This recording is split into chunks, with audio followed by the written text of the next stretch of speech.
Okay, good morning, everybody. Can you all hear me? Yes. Great. Okay, great. I'd like to, first of all, a few mentions before I get started to preface the talk. The first one is, it's great seeing everybody. Obviously, Gaetan and I, for personal and professional reasons, had to pull back from our involvement in the LUC, but it has in no way a reflection of our love and support for this community. The other thing I wanted to mention is Ukraine. I know it's apart from the topic, but sometimes there's a big elephant in the room, and that's our elephant in the room. It's huge. And what's happening there is horrendous, horrific. I talked to Susan about it. She has personal connections. So I just want to give some context to the talk and shout out to the Ukrainian people and do what we can to support them. On the talk itself, on the pandemic, it's difficult in the sense that it's so multidimensional and touches on all aspects of our life, from the scientific and public health, public posturing and policy making, and the outsized role of traditional and new media and social media. I'm going to try to touch on it all, and I'm going to touch on some current events, but I'm going to try to stay away from the newspeak. As George Orwell said in the book 1984, the whole aim of newspeak is to narrow the range of thought. And I think as we go through this, and I think one of the things that in the UU talks we try to do is broaden our perspective, and that's what I'm going to try to do today, and bring it all together at the end, hopefully with some common threads. I'm going to start with the pandemic and talking about the nature of ethnocentric behavior, ethnocentrism. I don't know if that's a correct word, but I would call it entrocentrism, which is a wordy word, but basically it's the attitude that one's own group is inherently better just because, well, we're us and you're not us. It's often associated with a sense of nationalism and a sort of exclusionary stinginess, kind of an uppity attitude, if you will. And it came to me early on in the pandemic, and the personal view and what I've just talking to people and how it went. When the pandemic first hit, I was visiting South Florida, visiting my mom, who's here with us this morning. And I thought the feeling across North America when it came in China, there was kind of a sense, well, that's China. And you know, China, they have these wet markets, it's kind of dirty and it's not really sanitary. And with our sanitary practices, it's not going to happen here. And then that was kind of one thing. And then it kind of went to, if you remember, it went to Italy, and there was a tragic issue in managing the flow of and the crush of patients in Italy. And a little closer to home, because that was kind of part of Western, not so Eastern, but still the sense of, we'll stop some flights from coming in, but if you're a national person, you can come in, but if a foreigner, no, it's probably better you stay out. Again, this sort of ethnocentric attitude. And then traveling to Canada, during that time, I had some urgent business to get to Canada, and there's kind of a feeling there that, oh, Tim, it's not like the US. We have national health care here, and we have everyone covered, and they've set aside some emergency rooms, and we'll be good. We're ready for it. And it kind of struck me as everyone was kind of doing that. Even when it hit in New York, there's a sense in New York which is the media capital really for North America. So it was a big issue in New York, but I think of outsized influence just because, well, it's New York. And then I had a sense in South Florida, people kind of saying, well, you know, that's New York. Maybe you've been on the subway, it's kind of dirty, and, you know, the congestion there, it probably wouldn't happen here. And as we enter, heading into the third year of the pandemic, it's kind of apparent to me that the ethnocentric attitudes that we all have, just because, well, we're better, we're somehow different. And it's gone beyond nationalism, and it's with global groups that share similar kind of socioeconomic status, have been joined primarily by threads of social media messaging. And it's one of the effects of the internet that's not talked about often, but it's the agglomeration effect, where you can take a group of people. If you, for example, have a rare disease that you're trying to find some support group, well, you can go on the internet and there's likely, very likely, a support group. And that's the advantage of the internet often, is it agglomerates these disparate groups that were otherwise sort of left alone, and now you have something to share. And these agglomerations are transcending borders, and the most recent examples being the trucker protests in Canada. I went to Statistics Canada website, and there's over, according to that website, there are over 400,000 heavy trucks in Canada, versus how many truckers are in the protest. I'm not sure, but it was probably a small element to it. And to regress a little bit on the ethnocentric attitude, I've heard some people, a lot of my friends in Canada were saying, what's happening to Canada? This is not us. This shouldn't happen here. As if somehow just by virtue of being Canadian or being American or being part of a group, inherently we are better and this shouldn't be happening here. But this agglomeration give an outsized influence to any group. But that's not to say that outsized messaging, that their message is not worthy. After all, the group of all causes, and speaking to Sheila today, all social action, you try to obtain outsized influence as much as you can to further your cause. That's not a bad thing. That's a good thing. We use leverage and whatever force multipliers we can to pursue our cause.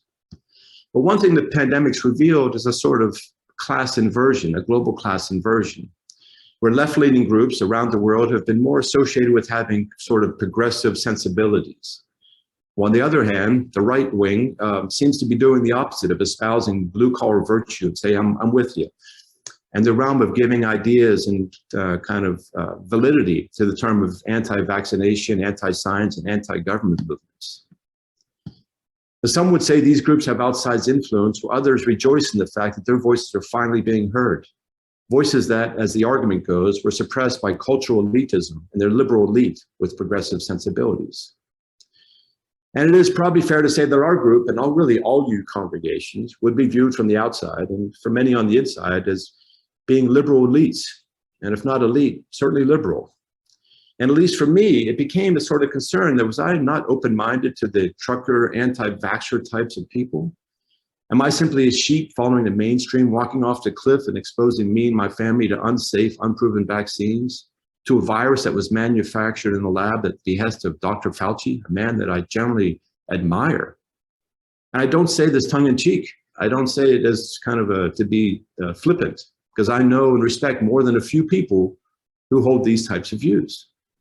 So like all of us, I've gone to Google and did the Google search, called the Googles, researched and searched for opinion leaders and credible sources regarding vaccine effectiveness and safety and deaths above the expected death rate, and pharmaceuticals, are they good or bad? And frankly, it led me to more uncertainty. Well, my father always reminded me that there's an inverse relationship between someone's certainty about a subject and their depth of knowledge. In other words, the more certain you are, likely the less you know about the subject. For example, it's correct to say that the vaccines have proven safe, but there remain some safety concerns. The collaboration of global scientists' effort was both heroic and historic. The big pharma was required for their ability to scale and manufacture and distribute the breakthrough mRNA vaccines. Yet, it's also true that big pharmas profit handsomely from the vaccine. And the core interest of their top management is shareholder return. They report to the shareholders. They're not there for the public good. And if they could do one shot, but make more money for a couple shots via boosters, you can better believe we're going to be getting boosters rather than one shot.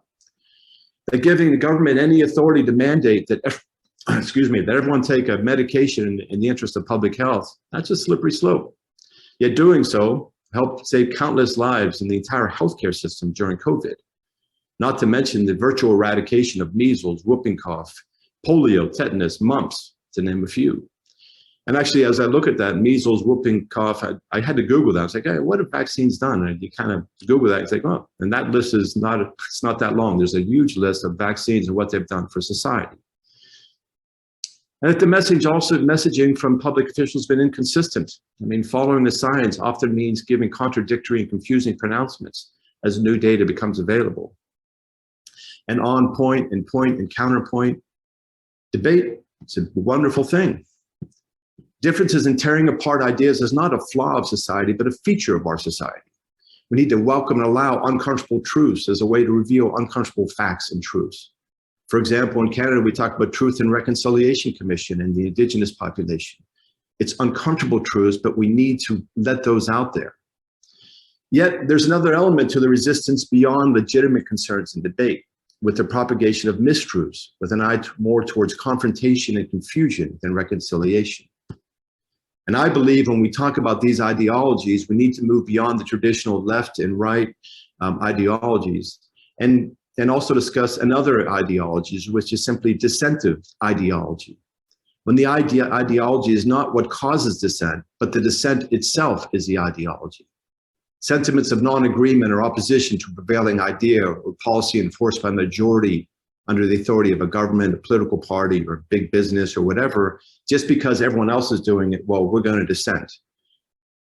And just as COVID accelerated the trends such as working remotely or buying online, so too did it accelerate the advancement of these dissenting ideologies.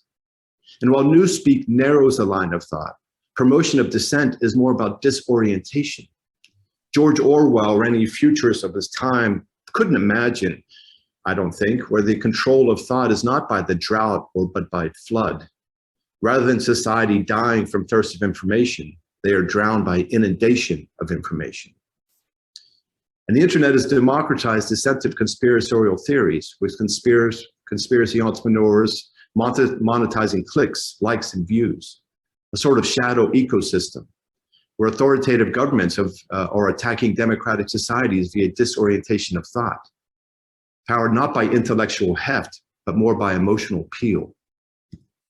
These conspiracy entrepreneurs include leading social platform with hundreds of billions of dollars in market capitalization, Facebook, now called Metaverse, Twitter, Snapchat, Instagram. They all use algorithms to boost content without regard for the content of the content. A click is a click, whether it's about the earth being flat, a thoughtful discussion about global warming, or crazy cat videos. Personally, I love the crazy cat videos. But creating a perverse incentive instruction, tweaking the algorithm, and they're trying to tweak the algorithm as a result of this outpouring of public outcry. But in tweaking the algorithm, others are claiming this is a form of censorship. They are being censored.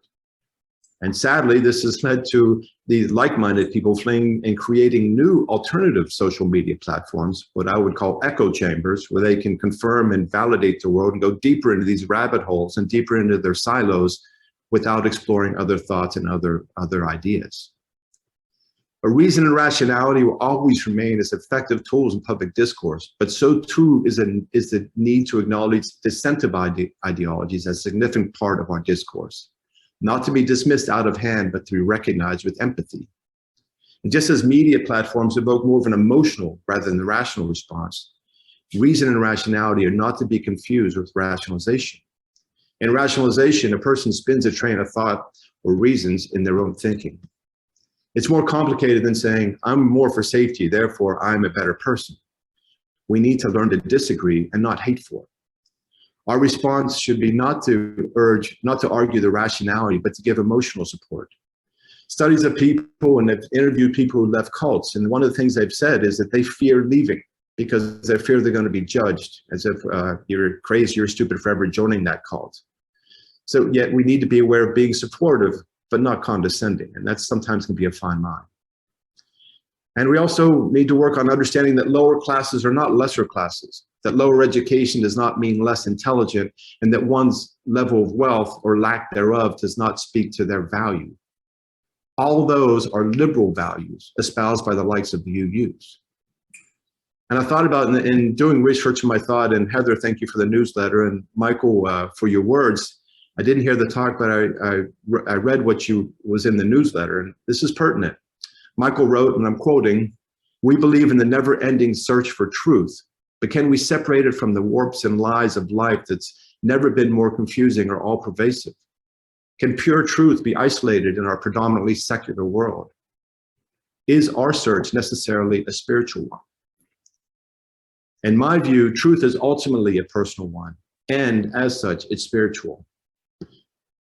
In the 1 Corinthians of the New Testament of the Christian Bible, there's a saying which, if you go to weddings, you've heard it, and I used to roll my eyes every time they would say this, but if you listen to these words, and I ask you to listen to these words as if it's for the first time in the context of everything I just said, it says that love is patient and kind. Love does not envy or boast. It's not arrogant or rude. It does not insist on its own way. It's not irritable or resentful. It does not rejoice at wrongdoing, but rejoices with the truth. And as I say this, I recognize the need not to be afraid of confrontation, as truth in messaging requires all our tools. We can't be, as my brother sometimes would say, Pollyannish. But we need to believe that love is one of the tools we can use, and in my view, it's not used enough.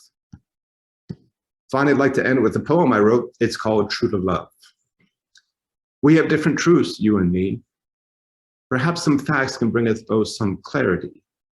Yet is the fact that our beliefs is to which need tending before we can really start the process of mending.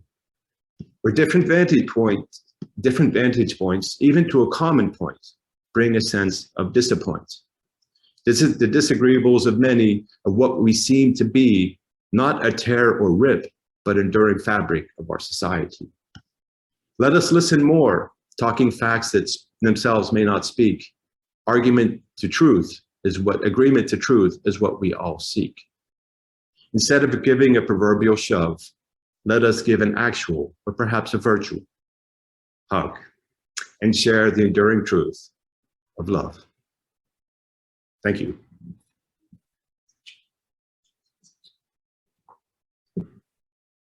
Thank you very